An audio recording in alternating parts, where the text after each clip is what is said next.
Bonjour Marine Le Pen. Bonjour. Bonjour. Nous sommes le 30 mai et le 30 mai, c'est la date butoir de l'ultimatum que vous aviez fixé au gouvernement pour déposer un projet de loi de finances rectificatif pour 2024, ce qu'il n'a pas fait. Est-ce que vous allez donc tenter de renverser le gouvernement via une motion de censure? Oui, la motion de censure est déposée vendredi, sera déposée vendredi et elle sera débattue lundi. Voilà. Et donc vous appelez toutes les oppositions à voter, qu'elles soient de gauche comme de droite? Oui, bien entendu. Je veux dire, si on pouvait arrêter avec le sectarisme de la France Insoumise et de LR qui choisissent en réalité de leur vote en fonction de la personne qui dépose une motion de censure, il s'agit de censurer le gouvernement. Si on considère que le gouvernement doit être censuré, et c'est le cas, puisque tout à fait évidemment, il y a eu des mensonges éhontés qui ont été faits au moment du projet de loi de finances, eh bien, il faut voter cette motion de censure. En tout cas, nous, c'est comme ça qu'on se comporte. Et donc, nous voterons, bien entendu, notre propre motion de censure, mais aussi celle de la France Insoumise. 10 milliards d'euros d'économies dès cette année, 20 milliards l'année prochaine pour rattraper le déficit. Qu'est-ce qui vous pose problème? C'est le fait de faire autant d'économies? Alors, ce qui me pose problème, c'est d'abord qu'ils ont créé 850 milliards de dettes en l'espace de 7 ans. C'est quelque chose d'absolument délirant. Bon, je veux dire, bon. Il y a eu des crises entre-temps. Hein. Non, même hors crise, ils avaient réussi à créer une dette qui est spectaculaire. Mais et les autres pays européens, par ailleurs, n'ont pas aggravé leur endettement dans les mêmes proportions. Mais donc, ma question portait sur les économies. Macron. Donc, ils ont mis le pays dans une situation véritable de ruine, dans laquelle les marges qui sont laissées aujourd'hui se réduisent comme peau de chagrin, parce que la charge de la dette est d'ores et déjà de 50 milliards par an, et elle sera de 74 milliards en 2027. Est-ce qu'on se rend compte de ce que c'est? C'est quand même le budget de la Défense et le budget du ministère de l'Intérieur en même temps. Enfin, et donc, il faut faire des économies, Marine Le Pen. Oui, mais là-dessus, vous êtes d'accord avec le gouvernement? Alors, il y a différentes choses oui, mais qui sont mises en place. On n'est pas du tout d'accord sur les économies à faire, vous comprenez bien.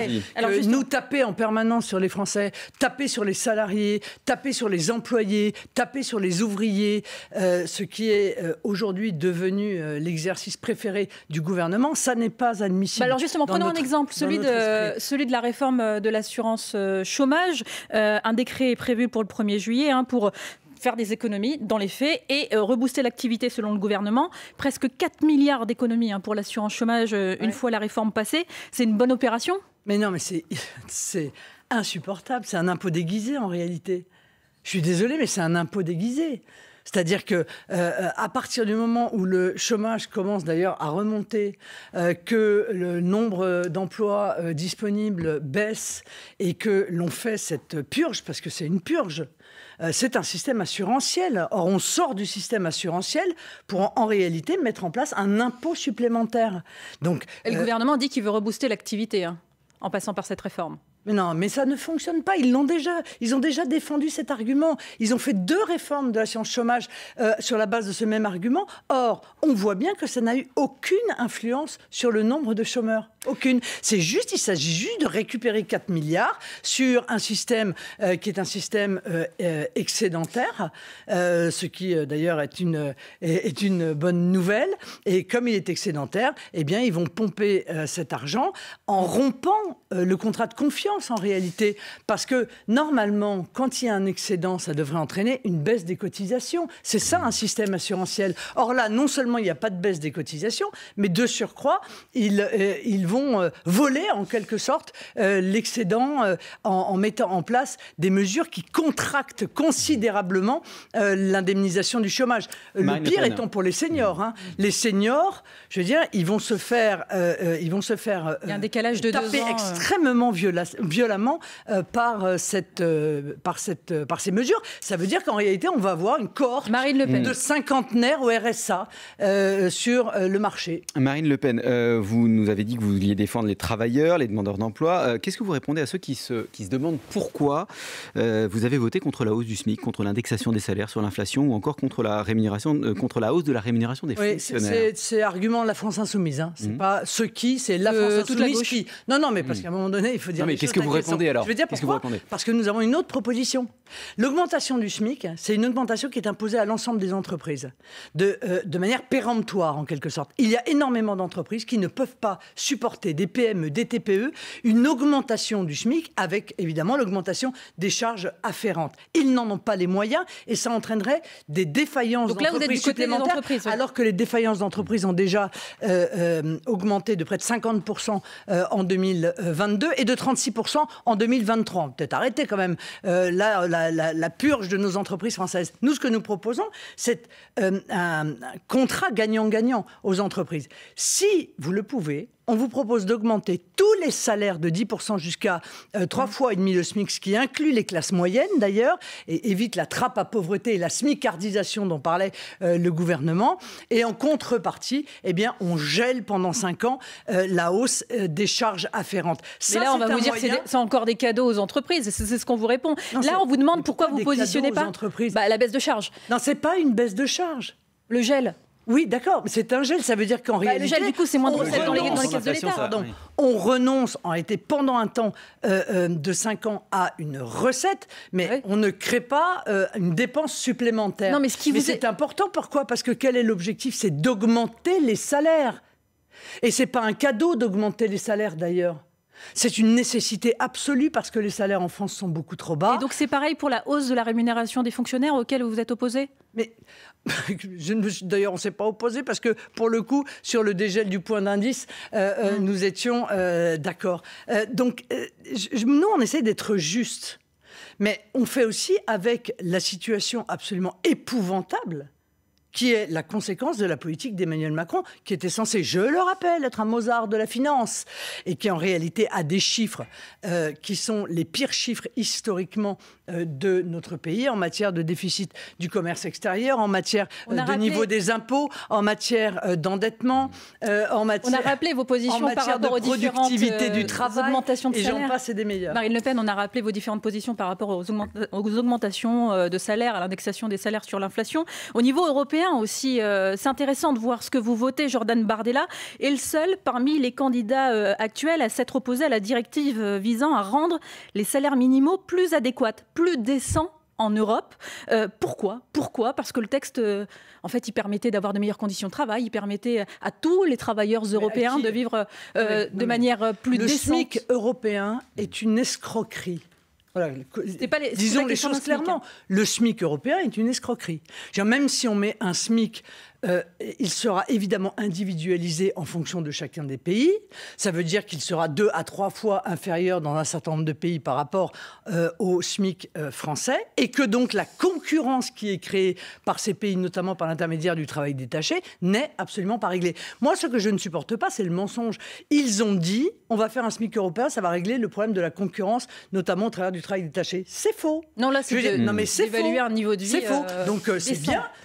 C'est très bien qu'un certain nombre de citoyens d'un certain nombre de pays membres de l'Union européenne aient un SMIC, tant mieux pour eux. Mais moi, je ne vois pas en quoi ça a une conséquence sur la situation des salariés, des travailleurs français. Et c'est ça qui m'intéresse, de penser à eux. Marine Le Pen, vous êtes avec nous jusqu'à 9h sur France Info. On laisse passer le fil info. Il est 8h41. Mathilde Romagnan. 90% des pharmacies sont en grève en France aujourd'hui selon les syndicats. Ils dénoncent les fermetures d'officines, près de 2000 en 10 ans, et demandent une hausse de rémunération. Ils veulent aussi alerter sur les pénuries de médicaments. L'armée israélienne dit avoir pris le contrôle de la zone tampon entre la bande de Gaza et l'Égypte, zone située près de Rafah. Les bombardements se poursuivent sur cette ville et hier Emmanuel Macron a appelé Mahmoud Abbas, le président de l'autorité palestinienne, à mettre en œuvre des réformes dans la perspective de reconnaissance de l'État de Palestine. Europol annonce ce matin l'arrestation de 4 personnes dans le cadre d'une opération d'une ampleur inédite contre les logiciels malveillants, ces logiciels qui volent des données personnelles ou qui demandent des rançons. Plus de 100 serveurs ont été mis hors ligne, opération coordonnée avec plusieurs pays, dont la France. Le tennis à Roland-Garros, qualification hier de la Polonaise Iga Świątek, numéro 1 mondial, et élimination du Français Richard Gasquet, battu par le numéro 2 mondial Yannick Sinner. Aujourd'hui, 7 Français sont à l'affiche, dont Gaël Monfils. France Info. Le 8-30 France Info, Jérôme Chapuis, Salia Braclia. Marine Le Pen, depuis l'Allemagne, Emmanuel Macron a parlé de vous cette semaine, puisqu'on a moins de 10 jours, puisqu'on a 10 jours tout pile des européennes. Il met en garde les Français, les Européens, contre la montée de l'extrême droite. Cette tendance n'est pas une tendance, c'est une réalité en Hongrie. Cela a été une réalité jusqu'à l'élection formidable en Pologne. Et partout dans nos démocraties, ces idées prospèrent, poussées par les extrêmes et en particulier l'extrême droite. Ce vent mauvais souffle en Europe, c'est une réalité. Alors réveillons-nous! Pour Emmanuel Macron, vous n'êtes toujours pas un parti comme les autres. Vous êtes une menace pour la France et l'Europe. Qu'est-ce que vous lui répondez? On est en semaine B, quoi. En semaine A, on est un parti républicain. En semaine B, on n'est pas un parti républicain. Avec Emmanuel Macron, ça change, ça tourne. Il suffit d'attendre 2-3 jours. Il essaye de mobiliser le peu d'électeurs qui lui reste. Mais justement, les peuples européens sont en train de se réveiller. C'est pour ça que nous sommes donnés à plus de 30. C'est pour ça que nos amis du Vlaams-Belang flamands sont donnés à plus de 30. C'est pour ça que les Néerlandais de Geert Wilders sont donnés à plus de 30. C'est pour ça que les Autrichiens du FPO sont donnés à plus de 30. C'est pour ça que, voilà, que oui, ils se réveillent. Ils ont pris conscience, les peuples européens, qu'on les a invisibilisés, qu'on leur a retiré en réalité le pouvoir de décider et que les politiques qui leur sont imposées par l'Union européenne, bien souvent en ayant capté d'ailleurs des compétences que les traités n'avaient pas accordé à la Commission européenne, eh bien, aujourd'hui, est une souffrance. Tous ces partis dont vous parlez, on voit d'un très mauvais œil historiquement l'Union européenne, et on vous accuse souvent dans le débat public, Marine Le Pen, le Rassemblement national, de préparer un Frexit caché. Est-ce que c'est le cas ? Mais absolument pas. Cet argument est très faible. Je vais être un peu cruel, je le trouve indigent. Je veux dire pourquoi. Parce que contester le fonctionnement de l'Union européenne n'entraîne pas obligatoirement le fait que nous voulions sortir de l'Europe. C'est ridicule. Par le passé, pendant longtemps, en 2017, vous le vouliez. Non, mais on va revenir point par point. Mais ça veut dire qu'on ne peut pas contester la politique d'Emmanuel Macron sans vouloir sortir de la France.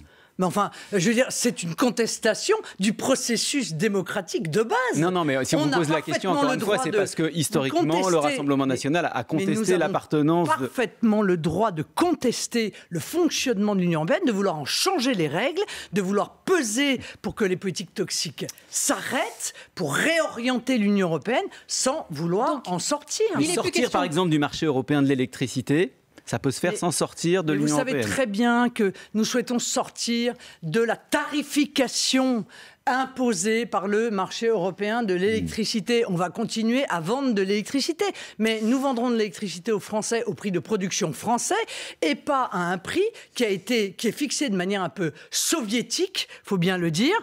Il a été réformé le marché artificiel et qui a entraîné une explosion des factures des Français. Donc on continuera à vendre notre électricité et même on la vendra beaucoup mieux. Les Allemands pourront nous acheter de l'électricité moins chère. Nous pourrions même envisager d'en acheter aux Allemands, mais enfin, j'espère le moins possible compte tenu de leur prix. C'est ça. En quoi est-ce un Frexit caché? Mais sur un autre sujet, vouloir une double frontière nationale et européenne, est-ce que c'est pas sortir de Schengen, de fait? Pas du tout. C'est juste revenir à l'origine de l'esprit de Schengen. L'esprit de Schengen, c'était la libre circulation des nationaux de l'Union européenne. Pas du monde entier. C'était pas une frontière totalement poreuse où n'importe qui peut passer. C'était un avantage en quelque sorte. Là, vous voulez remettre des frontières nationales. Donc ça veut dire se mettre en infraction avec les 27. Mais l'Allemagne le fait au moment où on se parle. C'est des contrôles aléatoires. Mais c'est pareil. Ça existe déjà en France. C'est toujours des contrôles aléatoires, madame. C'est toujours ça. C'est comme la douane. Alors on voit pas ce que vous proposez en plus, madame Le Pen. Mais si, il sera interdit. Voilà, c'est interdit. C'est quoi qui est interdit? Non, mais si vous ne me laissez pas terminer pardon, la phrase, allez-y. C'est un sujet verbe complément quand même, sinon on ne comprend pas. Bon. Allez-y. Il sera interdit à quelqu'un qui est étranger et qui a une autorisation de résider dans un des pays de l'Union européenne de pouvoir se balader dans l'intégralité des autres pays. Voilà, c'est la nouveauté. Ce sera interdit. Ça veut dire que si cette personne est arrêtée, eh bien, on lui appliquera la règle qu'on applique aux clandestins. Il ne sera plus considéré comme en situation légale. Et je pense que ça change tout. Et sur cette base-là, il y a évidemment des contrôles aléatoires, comme la douane volante le fait d'ailleurs, qui permet de vérifier. Et sur quelle base, du coup, les contrôles aléatoires, Marine Le Pen? Parce que je prends un exemple, je vais en Italie, moi. Moi, si je vais en Italie et que je reviens en France, je peux être victime d'un contrôle, en tout cas, je peux être visée par un contrôle aléatoire. Mais non, pas du tout. Il y a des fils qui sont pour les Français et des fils qui sont pour ceux enfin, des Européens et ceux qui ne le sont pas. Où est le problème? Question importante, Marine Le Pen, question politique. Non, mais je suis désolée. Des sourcils comme ça. Non, j'essaie de comprendre. Non, mais pardon. Mais moi, je voudrais quand même rappeler à ceux qui nous écoutent. Oui. Moi, je veux bien que la France soit née avec l'Union européenne, hein. Mais enfin, il ne me semble pas, quand même. Avant l'Union européenne, la France existait. Il y avait des frontières. Il y a d'ailleurs des centaines de pays dans le monde qui ont des frontières et qui s'en sortent très bien. Donc, le rétablissement des frontières est réclamé par les Français. Il y a un sondage, d'ailleurs, qui vient de tomber, disant que 66% des Français étaient d'accord avec la proposition que nous faisons. Oui, d'accord, mais j'essaie de savoir concrètement comment vous faites. Je pense concrètement, vous remettez des douanes aux frontières françaises. Mais il existe déjà des gens qui surveillent les frontières pour éviter que rentre la drogue qui est en train de submerger notre pays, les trafics et autres mafias, ça existe déjà. Non, mais c'est pas pareil d'organiser des files entre Européens et non-Européens. Mais si, même à l'intérieur, même pas des frontières, à l'intérieur de la France, il s'avère que quelqu'un est contrôlé et qu'il a des documents qui lui permettent d'être en situation légale en Italie ou en Allemagne, mais pas en France, eh bien, il sera traité comme un clandestin. Voilà, c'est aussi simple que cela. Il faut arrêter de dire aux Français c'est pas possible. C'est possible et c'est même ce qu'ils veulent et c'est ce que nous ferons pareil. Marine Le Pen est l'invitée de France Info. On vous retrouve juste après le fil info 8h49. Mathilde Romagnan. Ce sont des résultats très attendus par les élèves de terminale et par les étudiants en réorientation. Ceux de Parcoursup, ils seront dévoilés ce soir à partir de 19h. Plus de 945 000 candidats sauront s'ils ont été acceptés ou non dans la formation qu'ils ont choisie. Marseille, Lyon, Montpellier ou encore Bordeaux, ces mairies ont décidé hier soir d'éteindre les lumières de leurs hôtels de ville en mémoire aux victimes civiles de Gaza. Plusieurs milliers de personnes ont manifesté en soutien au peuple palestinien hier, dont 4500 à Paris. L'actrice Isilde Lebesco annonce avoir porté plainte pour viol contre Benoît Jacot. Dans un premier temps, elle avait seulement pris la parole contre le réalisateur suite aux accusations de Judith Godrèche en février. Elle a finalement déposé plainte, tout comme Judith Godrèche, des accusations que le réalisateur nie. 2 900 000 $, c'est le montant déboursé pour obtenir la guitare de John Lennon. Elle a été vendue hier aux enchères aux États-Unis. Cette guitare à 12 cordes a été utilisée par John Lennon sur l'album Help des Beatles, sorti en 1965. France Info. Le 8h30 France Info, Jérôme Chapuis, Salia Braclia. Marine Le Pen, Emmanuel Macron estiment que l'on doit permettre à Kiev de neutraliser les bases militaires, d'où la Russie tire ses missiles contre le territoire ukrainien. Faut-il permettre à l'armée ukrainienne de frapper ces bases avec des armes françaises, celles qu'on leur envoie? Emmanuel Macron veut que la France entre en guerre. Voilà. Parce que entre l'annonce d'envoi des troupes et cette annonce qui, évidemment, serait un pas supplémentaire d'investissement dans ce conflit, je finis par conclure qu'Emmanuel Macron veut que la France entre de plein pied dans la guerre avec la Russie. C'est une demande ukrainienne. J'y suis opposé. Je considère que c'est créer un danger absolument faramineux sur la sécurité de nos compatriotes, sur l'intégrité de notre territoire. Donc je suis pour, évidemment, la livraison, comme nous l'avons dit depuis toujours, d'armes défensives à l'Ukraine. Mais si des frappes contre l'Ukraine proviennent de bases qui sont en Russie, frapper ces bases, est-ce que c'est de la défense? Est-ce que c'est de la légitime défense? Non, comme les États-Unis, comme l'Allemagne, je suis contre le fait d'autoriser l'Ukraine, avec les armes qu'on lui a fournies, à frapper le territoire russe. Même si ces bases en territoire russe servent à frapper l'Ukraine. Oui, mais monsieur, ce sont des mécaniques d'entrée en guerre mondiale. Voilà, ce sont des mécaniques d'entrée en guerre mondiale. Et je suis désolé de vous le dire extrêmement fermement, je suis opposé à tout ce qui peut créer le risque d'un conflit mondial où la France serait en plus en première ligne. Un sommet pour la paix en Ukraine va avoir lieu dans moins de 3 semaines en Suisse. Marine Le Pen, le Brésil et la Chine voulaient inviter la Russie. L'Ukraine a dit non. C'est une occasion manquée de négocier la paix ? Bien sûr. Écoutez, c'est un peu difficile quand même de négocier la paix sans une des deux parties du conflit, quoi. Il faut reparler à Vladimir Poutine ? Il faut absolument retrouver le chemin d'une discussion. Pourquoi ? Parce qu'en réalité, chacun le sait d'ailleurs, tous les spécialistes le disent, il n'y aura pas de victoire militaire. Voilà. Il y en a d'ailleurs de moins en moins dans le monde et dans nos temps actuels. En réalité, la seule manière de mettre fin à ce conflit, c'est de trouver une négociation et que l'Ukraine puisse arriver à cette négociation dans les meilleures conditions possibles. Et c'est pour ça qu'il faut lui apporter l'aide militaire sans envoyer de troupes, ce que le gouvernement, ce que Emmanuel Macron, s'apprête à faire. Sauf que l'Ukraine dit aujourd'hui... Il apprête manifestement à annoncer qu'on va envoyer du personnel militaire français en Ukraine. Instructeurs, Marine Le Pen, pas des gens pour aller combattre. Oui, enfin des instructeurs en nombre. Des instructeurs en nombre. Vous avez le nom, vous ? En nombre, je vous le dis. Mais qu'est-ce qui ce sera probablement en fait plus. D'ailleurs, c'est ce que l'Ukraine dit. C'est l'Ukraine qui a révélé cela, peut-être un peu trop tôt pour Emmanuel Macron, parce qu'Emmanuel Macron qui souhaitait peut-être garder cette annonce pour la semaine prochaine. Mais je suis désolé de participer à éventer cette annonce, mais elle est là encore un pas supplémentaire qui est inquiétant. Non, mais vous dites qu'il faut négocier avec Vladimir Poutine, mais quand on sait que l'armée russe aujourd'hui, elle occupe près de 20% du territoire ukrainien, il y a la question du timing de la négociation. On le fait maintenant, là ? En sachant que les troupes occupent une grande partie du territoire ukrainien ? Oui, mais d'accord, mais ça fait 2 ans qu'on se dit ça. Et en 2 ans, il y a eu des centaines de milliers de jeunes hommes qui ont été massacrés.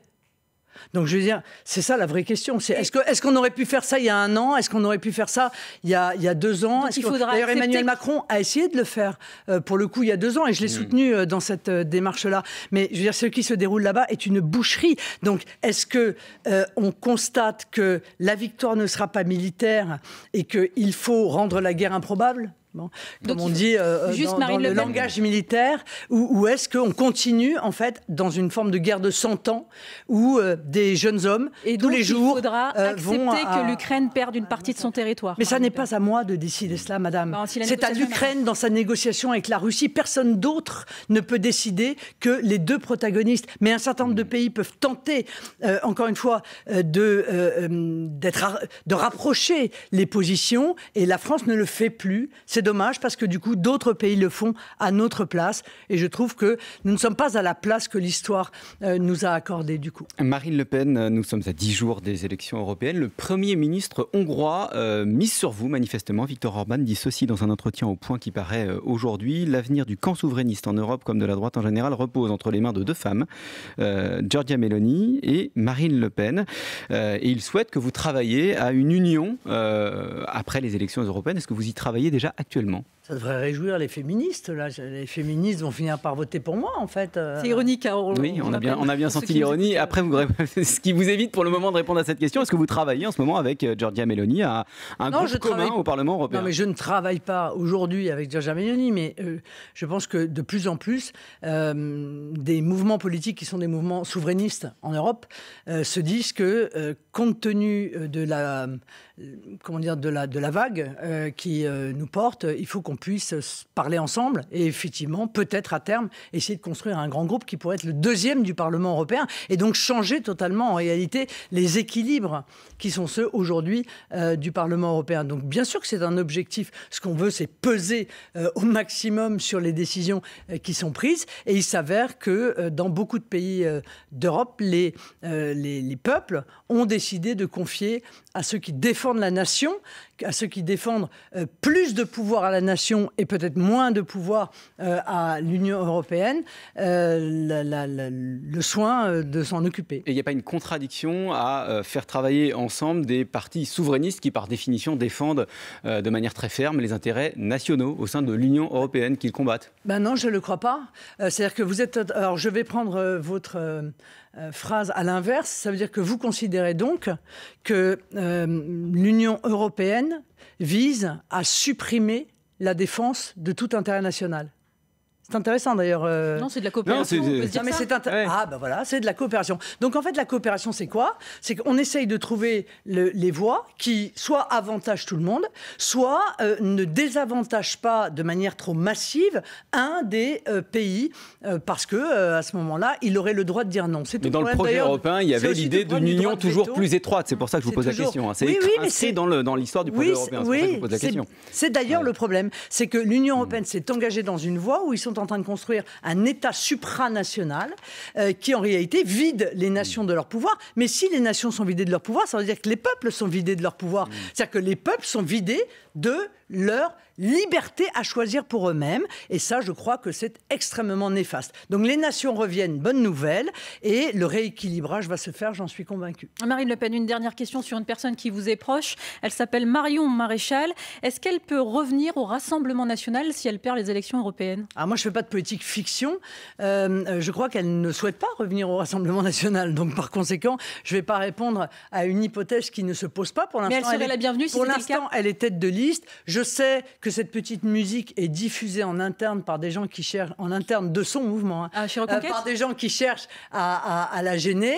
Mais en l'occurrence, elle n'a pas exprimé auprès de moi ce souhait. Et donc, il n'y a pas de raison d'évoquer cette hypothèse. Si c'était le cas, elle serait la bienvenue. Il y en a qu'un seul. Vous connaissez l'expression populaire, si ma grand-mère avait des roulettes, ça ferait un bel autobus. Marine Le Pen, on va vous laisser là-dessus. Vous étiez l'invité de France Info ce matin. Je signale d'ailleurs que lundi prochain, c'est Gabriel Attal, le Premier ministre, qui sera à votre place dans le 8-30 France Info. Je vous laisse en compagnie de Salia Braclia pour le programme des Informés dans 5 minutes. Eh bien, on va revenir sur les déclarations de Marine Le Pen, le projet du Rassemblement national pour les européennes. Et cette question, le RN veut-il changer l'Europe ou la casser? On y répond dans un instant avec Renaud Dely et ses Informés. A tout de suite sur France Info.